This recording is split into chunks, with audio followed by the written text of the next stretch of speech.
can't have everything. Now, I was very much honored by Bob Truehuff when he asked me to speak at the memorial for Decca, which took place in London. And after the memorial was over, I met someone I hadn't seen for a long time, who'd been sitting quietly in the front row, and we had a drink. Lady Mary Soames, who was born Mary Churchill, the eldest daughter of Winston Churchill.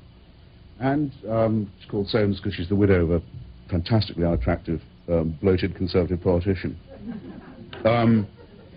And I was touched that she'd come, because there was obviously a kinship between the Churchill family and the Mitford family, and she told me the following story, which I'll see if I can relate pointfully, pungently. Trust me, bear with me. A thing you have to know for it to make sense is that it's one of the things, oddly enough, they don't teach you in school.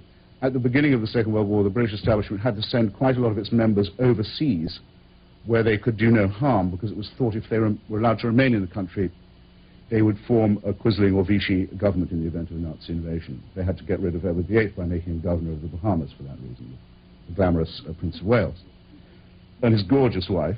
And they had to do that to Lord Halifax, the Neville Chamberlain's foreign secretary at Munich. The furthest they could think of sending him was to make him ambassador to Washington. That's where he was.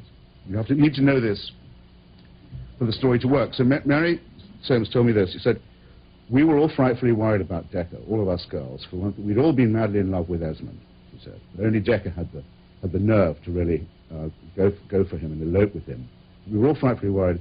We were terribly upset when Esmond was killed, and we knew that Decca was all by herself in Washington. So when Daddy, that's Sir Winston Churchill, was setting off for his summit with Roosevelt, we all formed up on him and said, "You can't come back from this summit unless you do something for Decca." So picture it. It's 1940. The Nazi empire, German imperialism has spread itself over almost the whole of the face of Europe. Churchill, in desperation, is going off to see the famed manager who holds the keys to the equally famed, no less famed, arsenal of democracy, and he can't come back unless he does something about Decca. And he's very worried about it. And he calls her in. He's in the White House, staying with Roosevelt. She comes in, recent widow, baby clamped on the hip, and says, "Oh, he's fine, look, we're frightfully sorry about Esmond and everything." And he also brought her the news that it was definite he'd been posted missing, but he wasn't coming back. They weren't going to find him. He'd been shot down over the North Sea. And said, "Look, but there's a silver lining. I've talked to our ambassador here, and he says that for a well-spoken and well-turned-out girl like you, there'd be a wonderful job. You could start tomorrow. Well-paid, house goes with it, lots of money. You just have to charm Americans, you know, be British and do all the things you do so well." He thought, you know, not bad. He'd taken time off from crucial moments of his life to fix all this up. She got up off the bed where she'd been sitting. He said, if you imagine for 1 second that I would go and work for that filthy, Nazi-appeasing bastard, Lord Halifax, you have many, many more things coming, and swept out, okay? No job, recent widow, baby on the hip, take your job and shove it. Churchill flew back. They said, "How did it go?" He said, "Which, do you mean the Roosevelt bit or the Decca bit?" the Decca bit, they wanted. He said, "It went very badly. It went very badly indeed."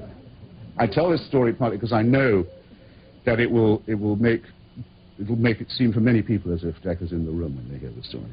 And then for another reason, which is that the ancients used to say that courage is not in itself one of the virtues. It isn't listed as one of the cardinal virtues on its own. However, it does squeeze in as the quality or faculty that makes all the other virtues possible. And I would be making a plaster saint of her if I was to go on about Decca's virtues, but here's the quality she had all the time was courage. And the courage to do what she did that day was just one example of it, and since it's one of the less well-known, I thought I'd introduce it. But the great test of courage is and always has been traditionally fortitude in the face, precisely in the face of death. That's when you find out whether you've got it or not. Not to say you're not afraid of it, but to overcome that fear. And it seems to me that Mrs. Mitford Truehuff acquitted herself very well by that definition. Not only was she against the exploitation of death by what I call in my review, the thanatocrats of the ghastly mausoleum and mortuary. industry. And not only did she make their life, and continues to make it, shameful, and something of a hissing and a byword wherever decent people are gathered together. She was also against all the false consolations that people offer for death, against the self-evident nonsense of religion, of belief in afterlife or reincarnation, or any kind of superstition, always ridiculing it with a very mordant wit, and against the cult of death that sentimentalizes it and attempts to look away, to avert the gaze by various forms of denial.